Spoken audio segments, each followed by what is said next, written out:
Gravity Academy, free online learning platform. Hello guys, कैसे हैं आप सब लोग।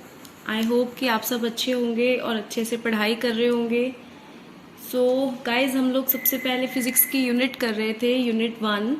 जिन्होंने अभी तक पिछले वीडियोस नहीं देखे हैं तो डिस्क्रिप्शन में लिंक है, आप जाके चेक कर सकते हैं।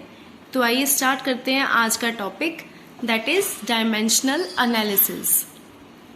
इससे पहले के जो टॉपिक्स हैं कुछ error analysis, significant figures, measure of length, mass and time, वो सेशन 2022 और 23 के लिए डिलीटेड हैं। तो इसलिए हम लोगों ने डायमेंशनल एनालिसिस से स्टार्ट किया है। तो डायमेंशंस होती क्या है?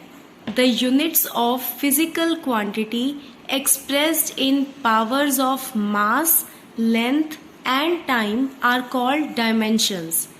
मास की डायमेंशंस होती है हमारे पास m, इसे हम लोग डिनोट करते हैं स्क्वायर ब्रैकेट के साथ। लेंथ की डायमेंशंस होती है l, कैपिटल L, और टाइम की डायमेंशंस होती है कैपिटल T। हम क्या करते हैं, बाकी जितनी भी फिजिकल क्वांटिटीज है हम उन्हें m, l और t की पावर्स में अरेंज करते हैं and that are the dimensions of these quantities. So देखिए, एग्जाम्पल से पता चलेगा हमें। फर्स्ट बात करते हैं एरिया की। एरिया का फॉर्मूला क्या होता है? Length into breadth, right.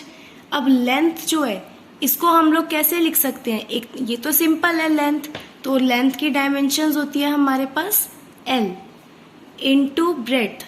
Breadth भी क्या है? एक तरह की लेंथ है, तो इसको भी हम लोग l लिख सकते हैं। तो l इंटू एल क्या हो गया हमारे पास? l square. तो एरिया की हमारे पास डायमेंशंस क्या आ गई? l square. इसको आप लोग mlt की फॉर्म में कैसे लिख सकते हो?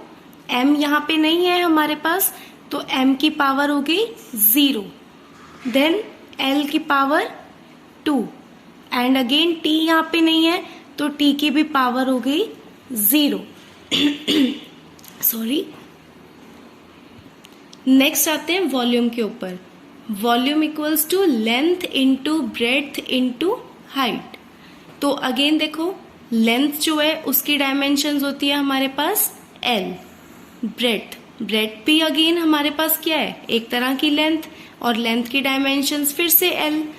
अगेन हाइट भी एक तरह की लेंथ है, तो उसकी डायमेंशंस भी l। So we can write it as l cube.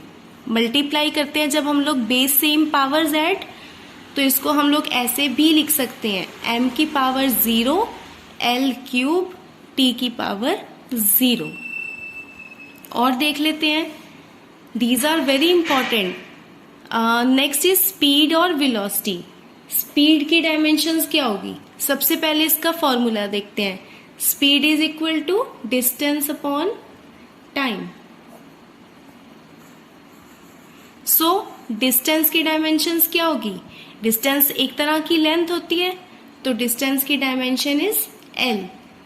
Time की डायमेंशन इज t, तो हम इसको कैसे लिख सकते हैं? l, यहाँ पे पावर t की है 1, ऊपर जाके क्या हो जाएगा? t की पावर -1, तो मैं इसको लिख सकती हूँ lt -1।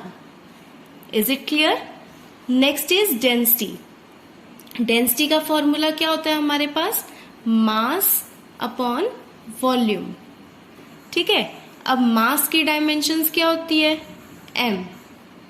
वॉल्यूम की डायमेंशंस अभी हमने फाइंड किया है, दैट इज l क्यूब, तो वो भी यहाँ पे हम लोग लिख सकते हैं l क्यूब। तो जब हमने इसको कंबाइन किया तो हमारे पास क्या बन गया? m l की पावर -3। देखो, यहां से हम एक चीज ऑब्जर्व कर सकते हैं कि जितने भी अभी तक हमने एग्जाम्पल्स करे हैं वो mlt की टर्म्स में है, ठीक है, उन्हीं की पावर्स है। वॉल्यूम में अगेन l क्यूब है, स्पीड में हम लोग कर रहे हैं lt -1, डेंसिटी में कर रहे हैं ml की पावर -3, राइट। आगे चलते हैं, acceleration due to gravity. Acceleration या एक्सेलरेशन ड्यू टू ग्रेविटी। एक्सेलरेशन का फॉर्मूला क्या होता है? Rate of change of velocity, और you can say velocity upon time. So velocity की डायमेंशंस अभी आपने फाइंड किया है lt -1। और टाइम की डायमेंशंस क्या होती है, t। ठीक है, तो ये क्या बन जाएगा, l t, यहाँ पे -1 था, नीचे पावर है 1, ऊपर जाके पावर -1, -1 इज -2। तो ये डायमेंशन आ गई एक्सेलरेशन ड्यू टू ग्रेविटी की। नेक्स्ट देखो, नेक्स्ट आता है हमारे पास फोर्स और टेंशन। इसको आप कई चैप्टर्स में फोर्स को एज अ टेंशन भी यूज करोगे। सो फोर्स का फॉर्मूला क्या होता है हमारे पास, छोटी क्लासेस में किया हुआ है, मास इनटू एक्सेलरेशन। सो मास की डायमेंशंस अगेन हमारे पास होती है m, और एक्सेलरेशन की डायमेंशंस क्या है, LT-2। तो ये हो जाएगा MLT-2, right. Next is work और एनर्जी। वर्क, इसकी डायमेंशन फॉर्मूला क्या होता है वर्क का और एनर्जी का, that is force into displacement. Again ये भी हमने छोटी क्लासेस में किए होते हैं फॉर्मूलेज। फोर्स की डायमेंशंस है हमारे पास MLT-2, और डिस्प्लेसमेंट एक तरह की लेंथ है, तो ये क्या बन जाएगा, L। अब इसको सॉल्व करते हैं, it will be equal to m, L की पावर यहाँ पे 1 थी, यहाँ पे भी 1, तो ये बन गया ML² T की पावर -2, राइट। उसके बाद आती है पावर। पावर का फॉर्मूला क्या होता है हमारे पास, वर्क अपॉन टाइम। वर्क की डायमेंशंस अभी फाइंड की, ML² T-2, और टाइम की डायमेंशंस क्या होगी, T। अगेन इसको सॉल्व कर लो, it will be ML² T की पावर -2, और यहां से 1 ऊपर जाके -1, दैट विल बी -3। और देखते हैं प्रेशर। प्रेशर का फॉर्मूला क्या होता है हमारे पास, force per unit area. Again force की dimension is ML² T-2, sorry MLT-2, और एरिया की डायमेंशंस क्या होती है, L²। तो अगेन आप इसको सॉल्व करोगे तो क्या बनेगा, ये हमारे पास ML की पावर -1 T की पावर -2।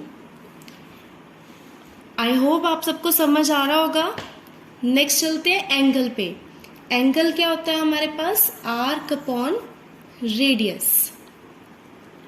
आर्क क्या है, एक तरह की लेंथ है, तो इसकी डायमेंशंस आ गई L, और रेडियस, रेडियस भी एक लेंथ है, तो इसकी डायमेंशंस भी L आ गई। ये तो दोनों कट हो जाएंगे, तो हम यहाँ पे लिख सकते हैं m की पावर 0, L की पावर 0, T की power 0, because anything raise to power 0 is 1। ठीक है, तो यहां से हमें पता चल रहा है कि जो एंगल है इसकी कोई डायमेंशन नहीं है, तो it is a dimension less quantity. Next आता है फ्रीक्वेंसी। फ्रीक्वेंसी का फॉर्मूला क्या होता है, 1 अपॉन टाइम पीरियड। ठीक है, 1 तो 1 रहेगा, और टाइम पीरियड की डायमेंशन इज t, तो हम इसको अगेन लिख सकते हैं t की पावर -1। नेक्स्ट है वेवलेंथ। वेवलेंथ क्या होती है, एक तरह का डिस्टेंस, तो इसकी डायमेंशंस क्या आ गई, L। Next is refractive index. Refractive index का फॉर्मूला अगेन आपने 10th में किया हुआ है, it is equal to speed of light in air over speed of light in vacuum, oh sorry medium. Speed of light in medium, मतलब ratio होती थी हमारे पास स्पीड की।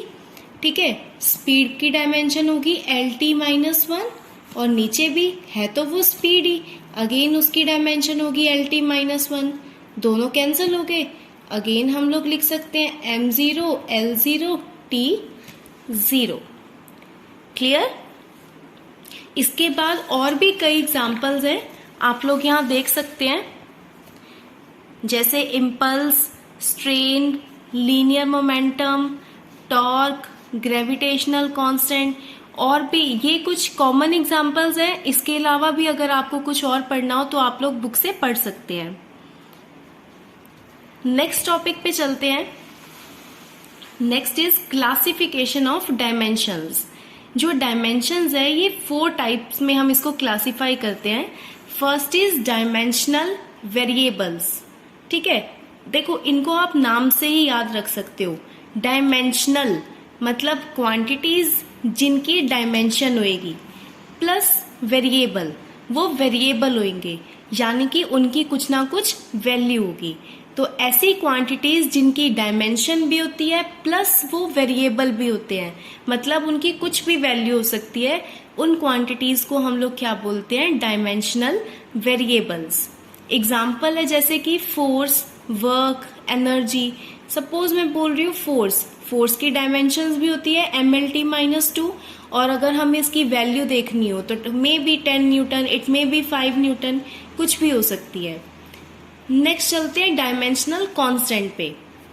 अगेन नाम से क्लियर है, ऐसी क्वांटिटीज जिनकी डायमेंशंस भी हैं प्लस उनकी जो वैल्यू है दैट इज कांस्टेंट। तो भी आपको बताया मैंने एग्जाम्पल, ये होती है ग्रेविटेशनल कांस्टेंट या फिर प्लैंक्स कांस्टेंट। इनकी डायमेंशंस होती है बट इनकी जो वैल्यू है वो कांस्टेंट होती है, जैसे आपने चैप्टर 9 फिजिक्स में क्लास 9 चैप्टर में किया था ग्रेविटेशन वाले में, जिसमें इसकी वैल्यू थी 6.67 इंटू 10⁻⁻27। राइट। नेक्स्ट है डायमेंशनलेस वेरिएबल। तो डायमेंशनलेस वेरिएबल में क्या है? The quantity which can have any value but not have dimensions. ठीक है, डायमेंशनलेस है मीन्स उसकी कोई डायमेंशन नहीं है, और वेरिएबल है मतलब उसकी वैल्यू कुछ भी हो सकती है। तो एग्जाम्पल देखो, रिफ्रैक्टिव इंडेक्स और एंगल। आप अगर आपको याद हो भी हमने किया, रिफ्रैक्टिव इंडेक्स और एंगल इनकी डायमेंशन 0 आई थी हमारे पास। ठीक है, कोई भी डायमेंशन नहीं थी। तो इससे क्या होगा, लेकिन एंगल तो कुछ भी हो सकता है, 30 डिग्री, 60 डिग्री, 45 डिग्री, या रिफ्रैक्टिव इंडेक्स भी कुछ हो सकता है, लेकिन उनकी डायमेंशंस नहीं है। नेक्स्ट आते हैं डायमेंशनलेस कांस्टेंट पे। तो डायमेंशनलेस कांस्टेंट क्या होते हैं? कोई भी नंबर सिस्टम, ठीक है, चाहे वो इंटीजर क्यों ना हो, चाहे वो 1 2 3 4 एनीथिंग, एनी नंबर, क्या होगा? एक तो उसकी डायमेंशन नहीं होगी प्लस वो क्या होगा? कांस्टेंट। तो हम बोल सकते हैं कि कोई भी number system is the dimensionless constant. So students, अगर आपको आज का टॉपिक समझ आ गया तो चैनल को सब्सक्राइब और वीडियो को लाइक ज़रूर कर देना, और साथ ही शेयर करना अपने फ्रेंड्स के साथ। तो मिलते हैं अपनी नेक्स्ट वीडियो में, तब तक के लिए बाय।